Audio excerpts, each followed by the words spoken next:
Bom dia a todos. Nós vamos aguardar uns minutinhos para que se conectem os participantes.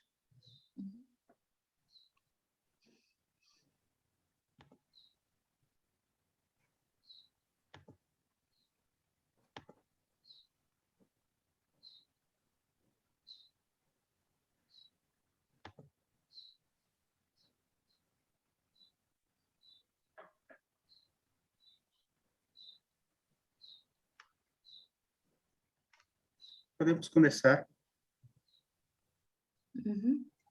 Ok. Gracias, Francisco. Muy buenos días a todos. Esta mañana vamos a ofrecerle una presentación sobre el tratado de doble tributación entre Brasil y Canadá y su aplicación práctica.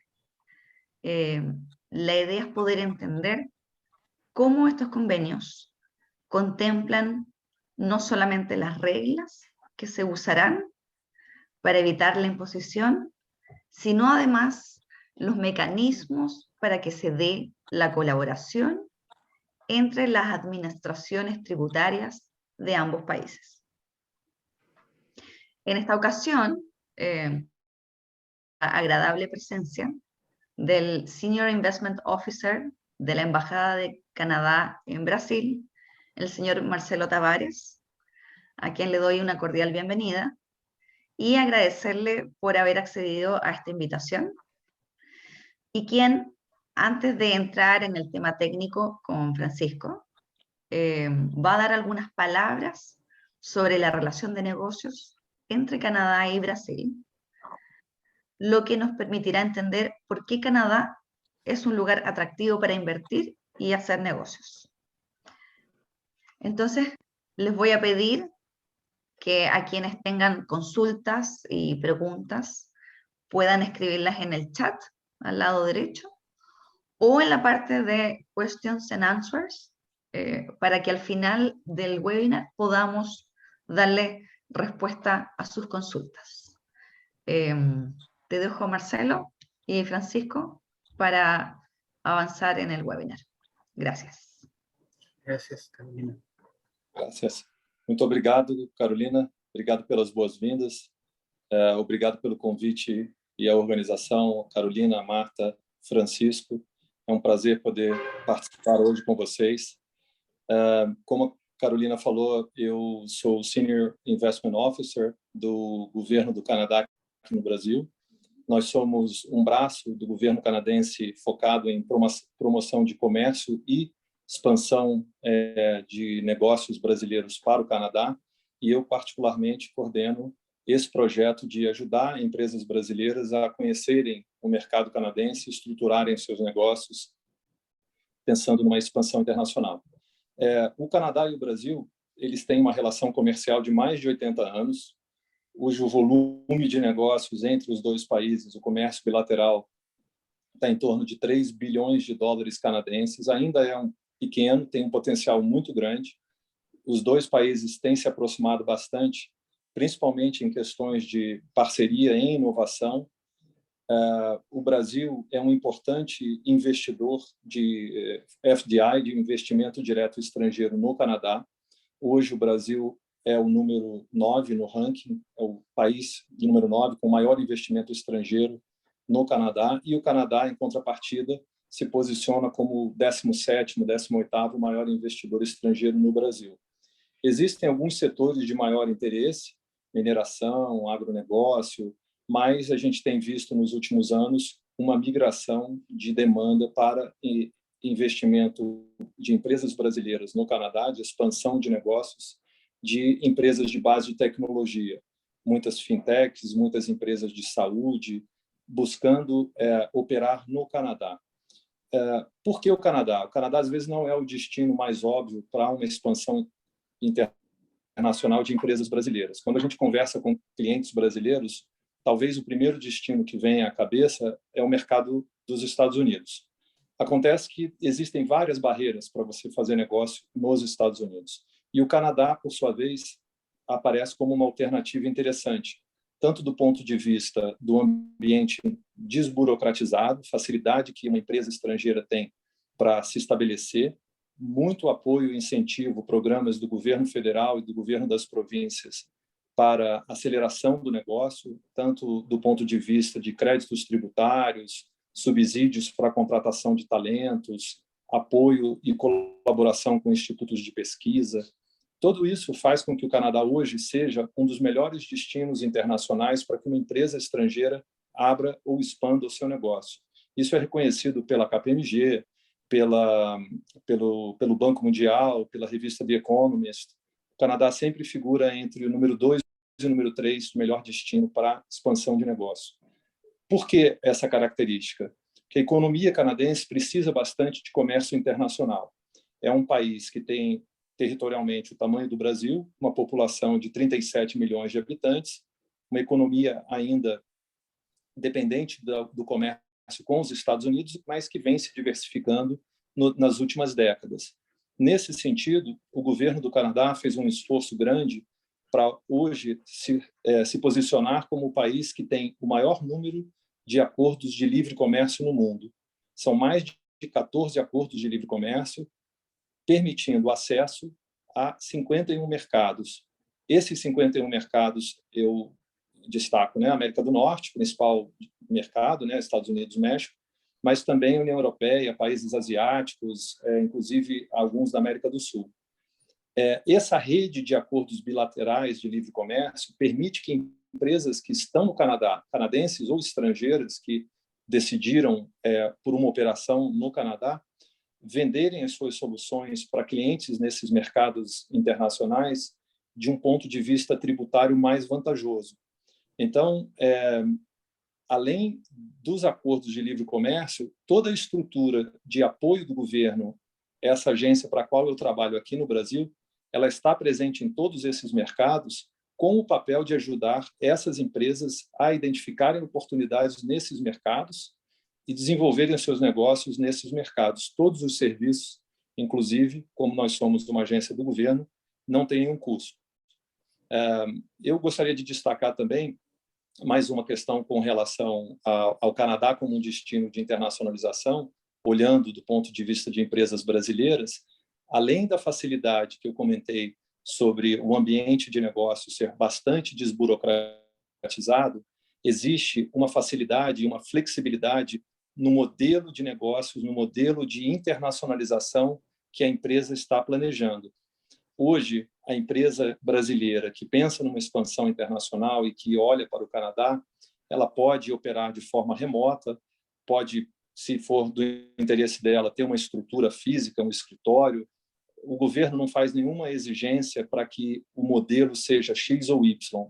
Então, nós temos empresas que estão indo para o Canadá, preferem ter um escritório físico, ter uma operação maior, e empresas, principalmente de tecnologia, que hoje têm unidades de inovação, laboratórios de inovação e pesquisa no Canadá, com contratação de funcionários canadenses e estrangeiros que estão trabalhando no Canadá com apoio do governo, para que possam trabalhar em colaboração com as suas unidades de P&D aqui no Brasil. Então, eu gosto sempre de falar que pensar num projeto de internacionalização, desmistificar um pouco essa ideia do que é a internacionalização. Não é a empresa fechar a sua operação no Brasil e levar a sua operação para o Canadá, mas pensar de forma como essa operação canadense pode contribuir para a evolução do negócio no Brasil e globalmente, por que não? A gente sabe que muitas grandes e pequenas empresas brasileiras têm soluções com bastante qualidade, competem globalmente com outras empresas aqui no mercado brasileiro ou em outros mercados. Então, o Canadá acaba sendo um destino bastante interessante como uma plataforma para você atingir outros mercados, desenvolver a sua solução com bastante apoio e incentivo do governo, uma rede muito dinâmica, né, que atua apoiando a empresa para que ela possa acessar os programas aonde ela está, na província, na cidade onde ela está, crescer rapidamente, né, sendo próspera no país. Eu destaco também o Canadá na área de inteligência artificial, gostaria de colocar isso porque é um fato único, né? O Canadá foi o primeiro país a desenvolver uma estratégia nacional de inteligência artificial em 2017. e hoje tem uma política de superclusters. Então, você, dependendo do perfil da sua empresa, você identificaria ou teria a disponibilidade, uma região no Canadá onde você tem uma concentração de startups, médias empresas, grandes corporações internacionais, fundos de investimento, pesquisadores, dentro do perfil da sua empresa. Então, um ecossistema bastante dinâmico, que trabalha, que colabora, que desenvolve soluções exatamente no mercado onde a sua empresa atua. O Canadá tem uma característica de ser um país bastante acolhedor para empresas estrangeiras, uma característica da população canadense, muitos estrangeiros, tem uma política migratória flexível, isso facilita a chegada de empreendedores estrangeiros e empresas estrangeiras com boas ideias, e eu acho que isso torna também o Canadá reconhecido por ter um ambiente acolhedor e colaborativo. Então, para as empresas que estão nos assistindo, que estão pensando num passo de uma expansão internacional, eu deixo o convite da gente conversar um pouco mais detalhadamente e entender como o Canadá poderia ser um destino interessante para vocês. Antes do Francisco falar um pouco mais em detalhes sobre a questão de dupla tributação, eu gostaria de destacar também que o Canadá vem conversando com o Mercosul para um acordo de livre comércio, que ainda está em negociação. Difícil prever quando isso vai ser assinado, mas a gente imagina que isso vai realmente incrementar o volume de comércio bilateral. Então, é isso. Em poucas palavras, de uma forma rápida, eu deixo aqui essa minha mensagem. Estou à disposição de todos para qualquer pergunta, para qualquer contato específico no futuro. E gostaria que vocês pensassem com carinho no Canadá como destino para a sua empresa no curto e médio prazo. Muito obrigado pelo convite e passo agora para o meu colega Francisco. Obrigado, Marcelo. Eu sou Francisco Vieira, sou advogado, represento o Multigroup, que é um grupo de assessores e consultores que atua em 11 países, com enfoque em América Latina e com o seu escritório no Canadá. E aqui a gente vai falar hoje sobre o convênio para evitar a bitributação entre o Brasil e o Canadá. Não é um webinar super técnico, não precisa ser um especialista, um advogado, um contador, para compreender os conceitos que a gente vai apresentar aqui. É apenas para, como bem mencionou o Marcelo, desmistificar alguns entendimentos que o empresário pode ter em internacionalizar sua empresa para o Canadá, que um deles é a carga tributária, que tem a fama de ser elevada aqui no Brasil, na América Latina, a carga tributária canadense, mas, na verdade, ela é um pouco menor do que a carga brasileira, e quando você aplica um convênio para evitar a bitributação e uma boa administração tributária, esse acaba sendo um país equiparado a países de tributação mais baixa. Então, aqui os tópicos, o que seria o convênio do Canadá, os requisitos e perguntas. Então, o que seriam os convênios sobre a tributação, né? Que também pode ser conhecido como dupla imposição, como dupla imposição, dupla tributação. A terminologia é variada nesse sentido. Então, os estados participantes, eles delimitam sua jurisdição tributária, estabelecendo limites dentro dos quais podem aplicar seu ordenamento jurídico para evitar a dupla tributação, que é o duplo pagamento do mesmo imposto cobrado em dois países. Então, o que seria essa situação? Você paga um imposto aqui no Brasil e sobre a mesma renda você vai pagar aquele imposto no outro país, caso não exista o acordo de dupla imposição, por uma questão de autonomia tributária dos países. Então, esses acordos eles são necessários para que essa renda, esse provento da empresa não seja tributado duas vezes. Então, a ausência de acordos de tributação afeta a competitividade das empresas no exterior. Esse tipo de acordo resulta em maior cooperação entre as administrações tributárias, facilita o combate ao planejamento tributário abusivo e à evasão fiscal, porque, além do acordo, esses acordos sempre prevêem também uma comunicação melhor das entidades tributárias, então, que dificultaria a evasão fiscal entre os países. As características principais seria a proteção do contribuinte contra a dupla tributação internacional, ou seja, o imposto é cobrado apenas uma vez em cada país, onde é emitido um documento que isenta o mesmo imposto do outro, totalmente ou com deduções dessa carga, a prevenção contra o desincentivo ao investimento devido aos altos impostos. Então, você vê o país como o Brasil, por exemplo, como um país com a carga tributária muito elevada, né? O Canadá também, um país com uma carga tributária elevada, se equiparado aos outros países do hemisfério norte, mas, aplicando esses convênios e com uma boa administração tributária, você vai ter uma situação na sua empresa equiparada aos países que têm cargas tributárias mais baixas. E isso resulta em relações mais estreitas e maior cooperação entre os países, porque com a potencialização dos investimentos, quando se estabelece acordos de livre comércio ou acordos para evitar a bitributação, os estados começam a se adaptar em todos os setores burocráticos para que caminhem para uma situação em que seja mais receptiva às empresas daqueles países, porque ao lidar com aqueles documentos de forma mais frequente, o processo acaba se tornando mais fluido, existem parametrizações facilitadas nos órgãos públicos, do que seria no caso de um país onde o Brasil ou o Canadá teriam poucas relações comerciais. Então, um dos benefícios dos tratados para evitar a bitributação também seria essa aproximação entre os países. E como funcionaria aqui? Então, a empresa é situada no Brasil. Então, são tributados como rendimentos recebidos pelos demais residentes no Brasil, ou seja, a tributação é usualmente aplicada aqui no país. Então você teve um imposto de renda a ser declarado, as regras locais, que aí sem segredo.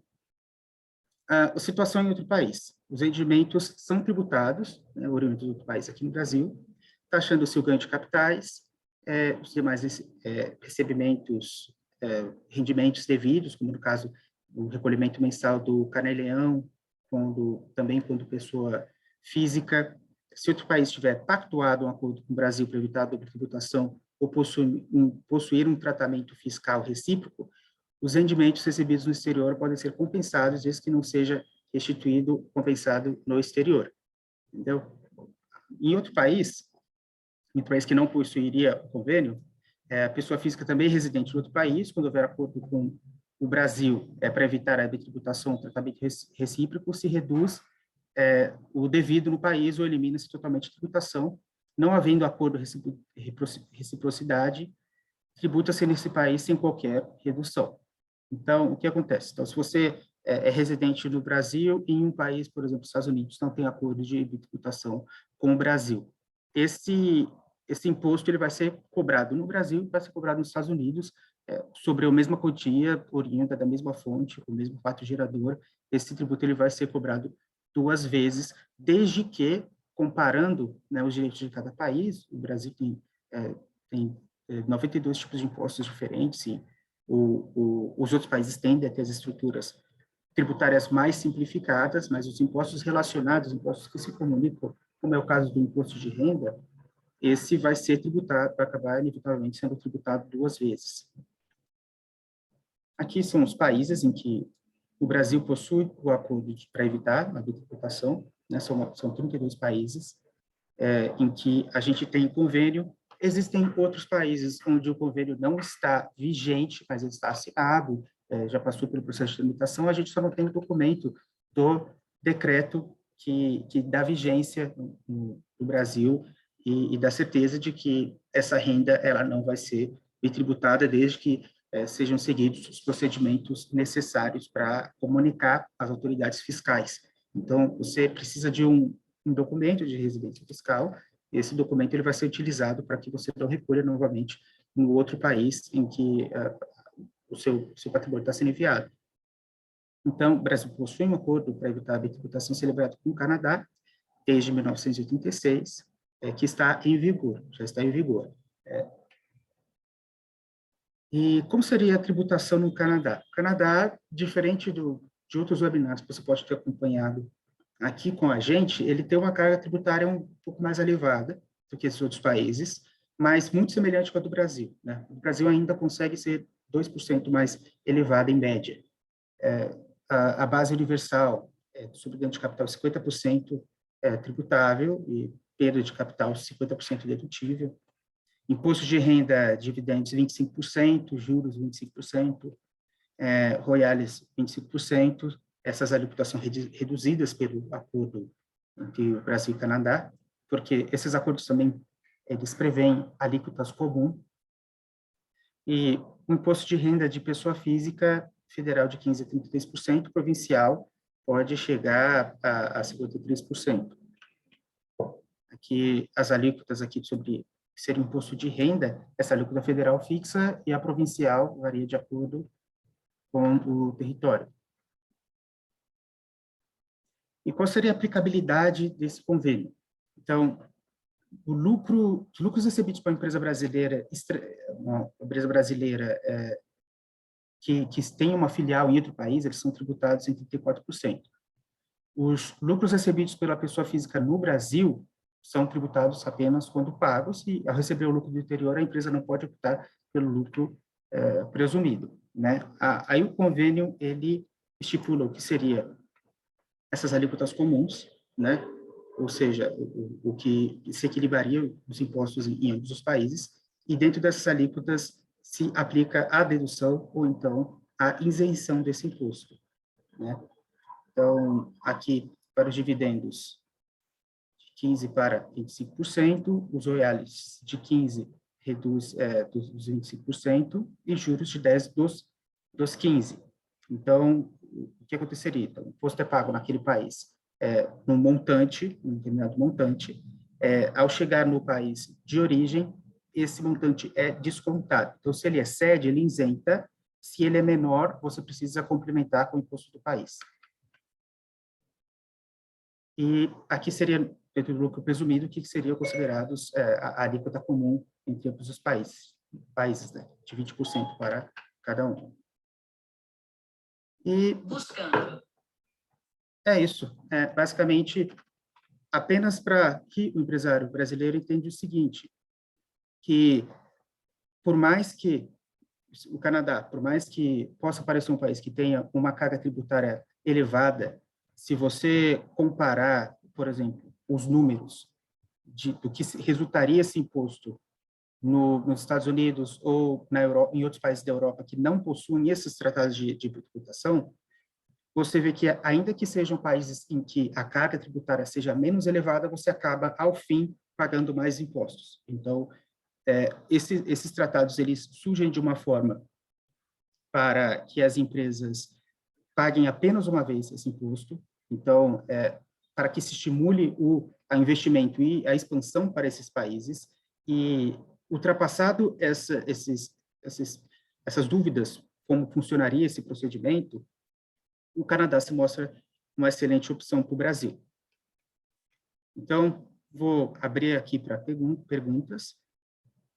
Deixo o meu contato aí da Carolina Soto aqui na tela, e encaminhar por e-mail. Nós temos essas oficinas aqui em todos esses países: Paraguai, Peru, Uruguai, Equador, Uruguai, Argentina, Bolívia, Canadá, Brasil, Chile, Colômbia, e é isso. Ficamos à disposição para quaisquer perguntas. Muchas gracias, Francisco. Muchas gracias, Marcelo, a ambos. Muito obrigado. Vamos a ver si es que aparece alguna consulta. Então, sobre constituição de empresa. A empresa teria duas opções, né? Aqui temos mais uma pergunta. Constituição de empresa funcionaria assim. Você pode optar, quando você entra em qualquer país, esse é o caso de você sair para qualquer país do mundo como empresário. Você vai ter o fornecimento direto, quando esse comprador te encontra no país, você vai ter a representação comercial e você vai ter a constituição de empresa, né? Então, se você precisa você tem o interesse de constituir, de expandir a empresa para outro país, então, nesse caso, você precisa de um domicílio fiscal, você precisa de uma contabilidade local, você precisa de alguém que tenha uma procuração. Não necessariamente você precisa estar no país, né, para você conseguir para você conseguir administrar essa empresa, para você conseguir ter titularidade dessa empresa. Burocraticamente, você já não precisa, e agora, com a questão de administração também, com a tecnologia, isso também se mostra dispensável.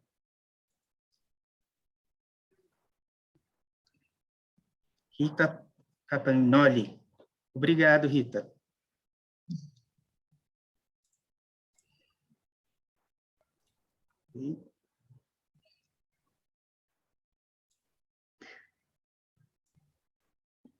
Marcelo, ¿quieres decir algo? Sim, sim. Obrigado. Só complementando o que o Francisco comentou com relação à constituição da empresa no Canadá, em algumas províncias existe um pré-requisito da necessidade de um agente local, que seria não um representante oficial da empresa, mas na constituição da empresa, um canadense residente. Pode ser um canadense, pode ser um brasileiro, desde que tenha a residência permanente. Essa é uma legislação que tem mudado nos últimos anos. Províncias onde recebem um maior volume de negócios, como a província de Quebec, a província de Ontário, a província de British Columbia, não fazem essa exigência.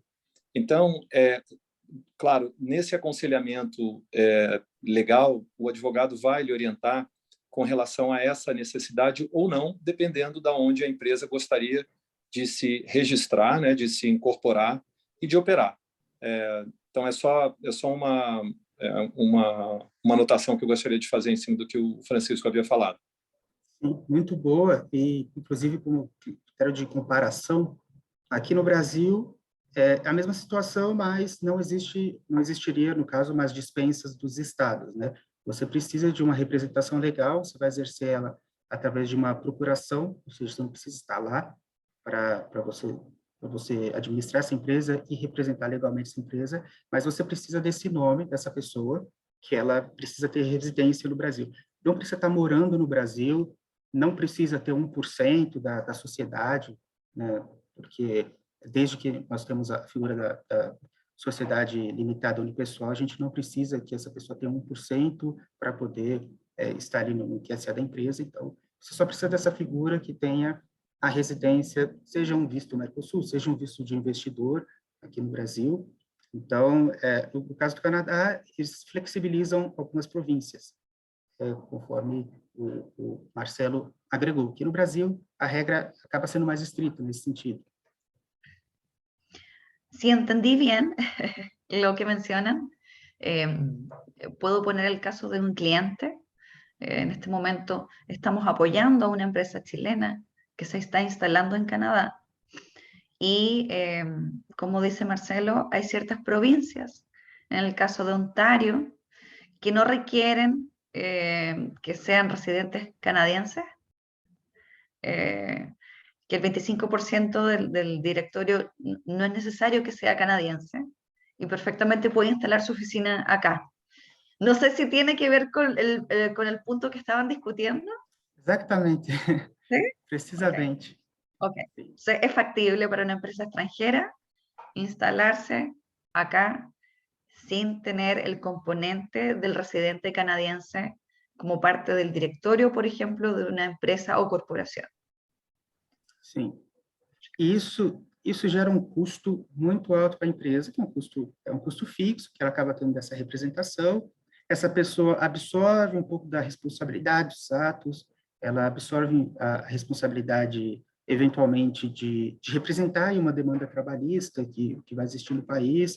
Então, essa figura de representação legal, ela costuma ser necessária na maioria dos países e tem um custo elevado. Quando o país ele flexibiliza essa questão, isso já reduz muito os custos iniciais de uma empresa se manter no outro país, né? É sempre interessante ter uma pessoa de confiança no país, principalmente uma pessoa, consultar com pessoas que têm conhecimento conhecimento local, de cultura local, para você conseguir se aventurar, pesquisar sobre a cultura do país, para entrar com a sua empresa lá. Então, você precisa ter, de alguma forma, essa conexão com o país, né? Mas ela não precisa ser burocraticamente estabelecida através da figura do representante legal em algumas situações. né, o que reduz muito os custos iniciais. Perfecto. No veo otra pregunta. ¿Ves tú, Francisco? Yo por lo menos. Tempo de constituição na empresa do Canadá, aproximadamente de semanas a um mês, né? Então, o critério de, aqui, você encaminhar os documentos, você apostilar esses documentos para enviar para o Canadá, esse é um procedimento que vai ser feito aqui no Brasil, a empresa que tem interesse em abrir uma empresa lá, ela vai precisar fazer uma procuração pública, vai precisar registrar os demais documentos para conseguir ser representada, para conseguir abrir a empresa, estatutos sociais, porventura vai ter que fazer a tradução juramentada. Ultrapassado esses pontos, que podem variar, depende da agenda da pessoa ou do advogado que vai administrar o caso, a constituição ela pode ser de semanas. Perfecto, perfecto. Bueno, muchas gracias a Francisco y a Marcelo y a todos aquellos que se registraron para este webinar. Vamos a enviarles un email de seguimiento y el webinar grabado para que puedan revisarlo de manera posterior. Si tienen cualquier duda, ahí van nuestros emails de contacto y felices de poder responderle cualquier duda que tengan. Así que... Obrigado a todos. Muchas gracias a todos también. Perfecto. Que tengan un muy buen día. Bom dia. Obrigado, Carolina. Muy bien. Estén Até bien. mais. Tchau, tchau. Tchau.